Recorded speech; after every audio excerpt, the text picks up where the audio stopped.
Saya akan berbicara bagaimana doa itu harus menjadi prioritas utama di dalam kehidupan kita. Saya yakin saudara adalah orang-orang yang suka berdoa. Tetapi seringkali dalam kehidupan kita secara tidak sadar kurang meyakini kuasa dari doa itu. Sehingga seringkali dalam menghadapi segala masalah kita menaruh doa itu mungkin pada posisi yang kedua atau yang ketiga. Nah, sebab itu bagaimana kita harus prioritaskan doa ini, saudara-saudara. Kita harus percaya sungguh-sungguh bahwa doa itu punya kuasa yang luar biasa. Doa itu bukan sekedar satu tindakan, sekedar karena kita tidak bisa melakukan yang lain lalu kita berdoa. Bukan, doa itu harus menjadi prioritas di dalam kehidupan kita, saudara. Coba kita baca di dalam 1 Raja-Raja pasal 17 ayat yang pertama. Lalu berkatalah Elia orang Tisbe dari Tisbe Gilead kepada Ahab, demi Tuhan yang hidup, Allah Israel yang kulayani, sesungguhnya tidak akan ada embun atau hujan pada tahun-tahun ini kecuali kalau kukatakan. Kita lompat kepada Yakobus pasal 5 ayat 16b.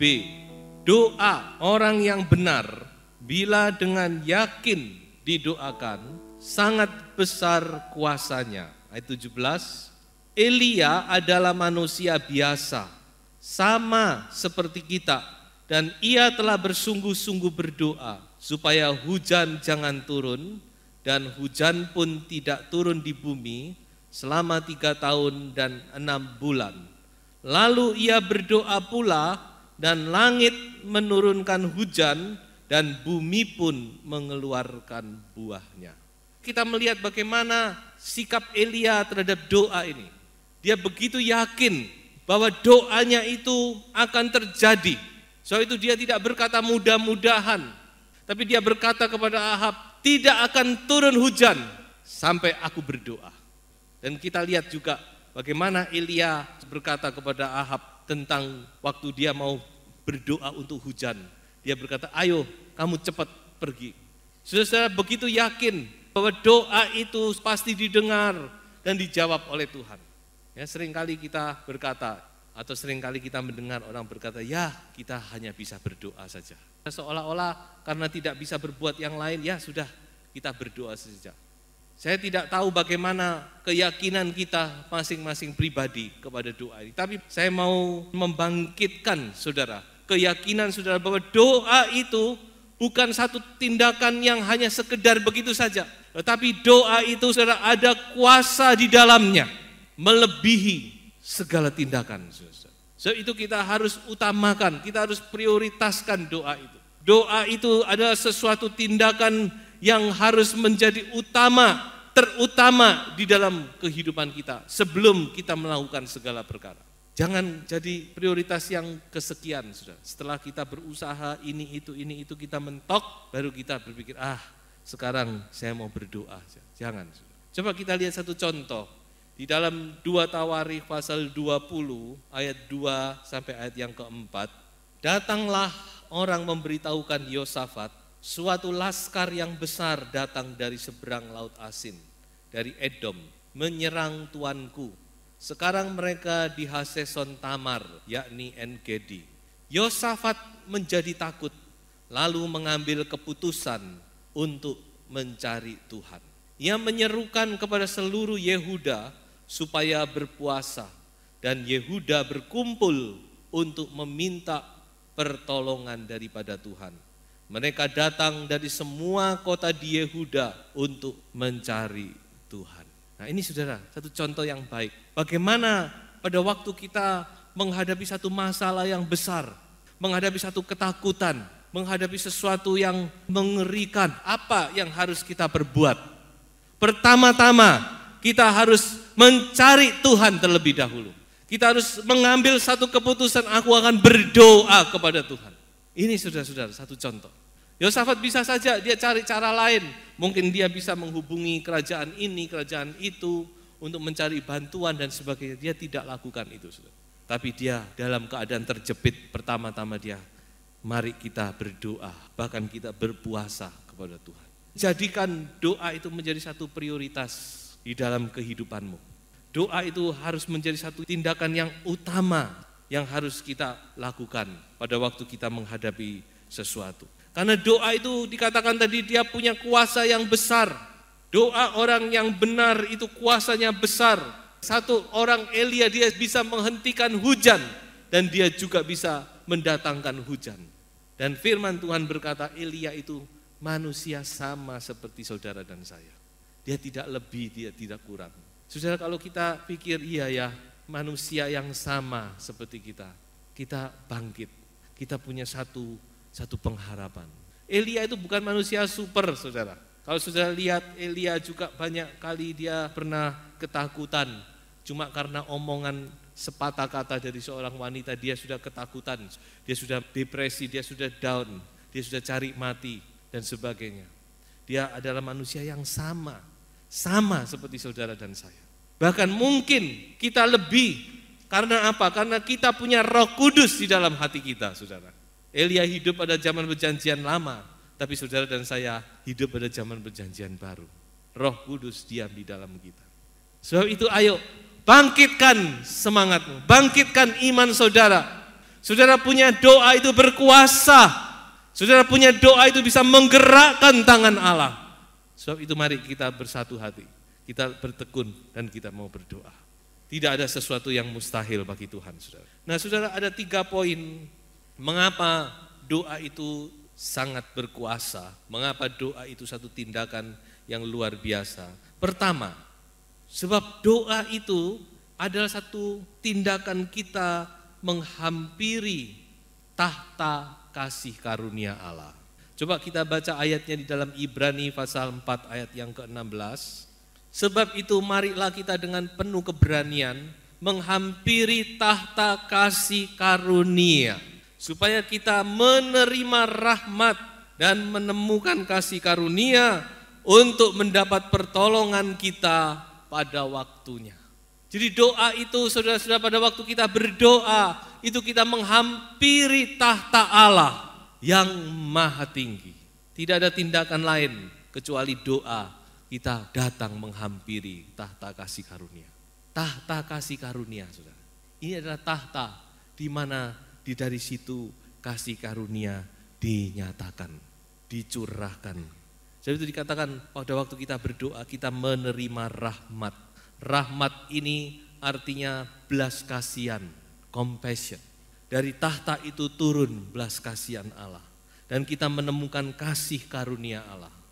Saudara, apa saja yang kita butuhkan ada pada tahta kasih karunia itu. Jadi waktu kita menghampiri tahta itu, segala sumber dari segala kebutuhan kita, saudara. Dari situ turun segala sesuatu yang kita butuhkan. Apakah itu kesembuhan, apakah itu saudara-saudara berkat-berkat secara jasmani, apakah itu saudara-saudara jalan keluar dari segala permasalahan. Apa saja yang kita butuhkan ada pada tahta itu, saudara. Penghiburan, kekuatan dan segala sesuatu. Itu adalah sumber segala perkara. Mazmur 89 ayat 15. Keadilan dan hukum adalah tumpuan tahtamu, kasih dan kesetiaan berjalan di depanmu. Jadi doa itu saudara-saudara kita sedang menghampiri tahta kasih karunia. Yang kedua, saudara-saudara, doa daripada sidang jemaat itu di-backing dan disetujui oleh sorga. Matius 18 ayat 18 dan ayat 19. Berbunyi demikian, aku berkata kepadamu, sesungguhnya. Ya, saudara perhatikan perkataan Yesus. Kalau ada kata sesungguhnya ini, Tuhan tidak main-main dengan perkataannya, saudara. Tapi Tuhan sungguh-sungguh serius di sini. Sesungguhnya, apa yang kamu ikat di dunia ini akan terikat di sorga. Dan apa yang kamu lepaskan di dunia ini akan terlepas di sorga. Dan lagi aku berkata kepadamu, jika 2 orang daripadamu di dunia ini sepakat meminta apapun juga, permintaan mereka itu akan dikabulkan oleh Bapakku yang di sorga. Ini kuasa doa jemaat, saudara. Jadi perikop ini banyak berbicara tentang jemaat Tuhan. Jadi jemaat itu kalau sudah bersatu hati, sepakat, wah luar biasa. Apa saja yang kita doakan, apa yang kita ikat, apa yang kita lepaskan, itu di backing oleh sorga. Sorga cuma katakan amin, amin, amin saja. Luar biasa perkataan Tuhan ini. Saudara, kalau kita lihat di sini, Tuhan itu sepertinya seolah-olah, terutama kalau kita baca tadi ayat yang ke-19, seolah-olah Tuhan itu kasih cek kosong kepada gereja Tuhan. Cek kosong yang sudah ditandatangani oleh Tuhan. Apa saja yang kamu minta, ini cek kosong, saudara. Saudara mau ngisi apa di dalamnya, terserah. Tanda tangannya sudah ada. Bank sorga, segala sesuatu berkat, sumber segala berkat dari sorga itu sudah siap. Kalau saudara datang dengan cek ini, saudara tinggal mengisi apa yang saudara butuhkan. Sorga akan keluarkan itu, saudara. Inilah doa sidang jemaat. Sebab itu kalau kita lihat di dalam, terutama kalau sudah lihat di dalam Kisah Para Rasul, mulai pasal 1, mereka berdoa sepakat Roh Kudus diturunkan, saudara-saudara. Kemudian mereka berdoa sepakat jiwa-jiwa ditambahkan.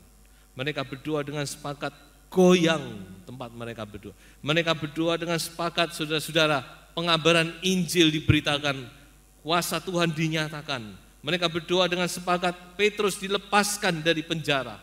Semua itu karena doa dengan sepakat, saudara-saudara.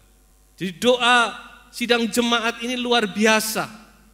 Sebab itu kita mau sepakat, kita fokuskan kekuatan kita dalam doa ini. Saya yakin, saudara-saudara, perkara-perkara yang besar akan terjadi. Kalau sidang jemaat berdoa, maka kita akan mendapatkan kemenangan, saudara. Tuhan mampu melakukan jauh lebih besar, jauh lebih banyak dari apa yang kita doakan dan pikirkan.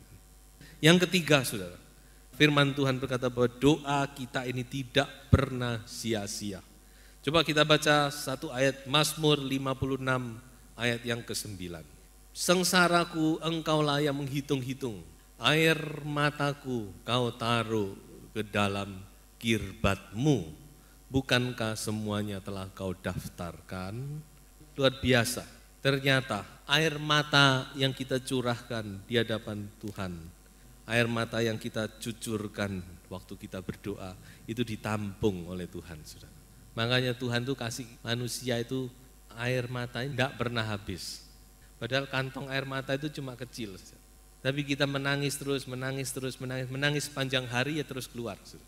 Ini luar biasanya. Rupanya Tuhan suka menampung air mata orang percaya, saudara. Jadi saudara, apa yang sudah cucurkan di dalam doa itu tidak sia-sia. Tuhan tampung semuanya. Lalu Tuhan tampung untuk apa? Coba kita baca dalam Mazmur 126 ayat 5 dan ayat yang ke-6. Dan orang-orang yang menabur dengan mencucurkan air mata akan menuai dengan bersorak-sorai. Ayat yang ke-6. Orang yang berjalan maju dengan menangis sambil menabur benih pasti pulang dengan sorak-sorai sambil membawa berkas-berkasnya. Jadi rupanya air mata kita ini seperti benih, saudara. Juga seperti pupuk, juga seperti apa saja yang kita tabur. Dan itu nanti akan menghasilkan hasil yang luar biasa. Firman Tuhan katakan, siapa yang maju menabur dengan menangis akan pulang dengan sorak-sorai. Haleluya. Memang kadang-kadang langkah jalan kita itu begitu sulit sehingga kita melangkah itu harus dengan tangisan. Kita merambat dengan tangisan, tapi tidak apa-apa, saudara-saudara. Apa yang kita tabur tidak pernah sia-sia. Saudara menabur dengan cucuran air mata, saudara akan menuai dengan sorak-sorai. Kalau bukan kita, anak cucu kita yang akan menuai. Tapi yang pasti tuaian itu pasti terjadi. Sebagai ayat terakhir, Mazmur 84 ayat yang ke-7. Kita mulai dari ayat 6. Berbahagialah manusia yang kekuatannya di dalam Engkau, yang berhasrat mengadakan ziarah apabila melintasi lembah Baka, mereka akan membuatnya menjadi tempat yang bermata air. Bahkan hujan pada awal musim menyelubunginya dengan berkat. Lembah Baka ini dalam bahasa asli maupun di dalam bahasa Mandarin, kalau bahasa Mandarin dikatakan Liu Leiku, lembah cucuran air mata. Air mata diubah menjadi mata air. Luar biasa. Lembah air mata akan menjadi lembah yang penuh dengan mata air. Dan saya percaya Tuhan akan memberkati segala yang saudara butuhkan. Sebab itu saudara-saudara, mari saya menghimbau kita lebih fokuskan kekuatan kita dalam doa, agar Tuhan sendiri menyatakan kuasa-Nya. Dan Tuhan pasti memberkati saudara dengan berlipat-lipat kali ganda. Tuhan memberkati.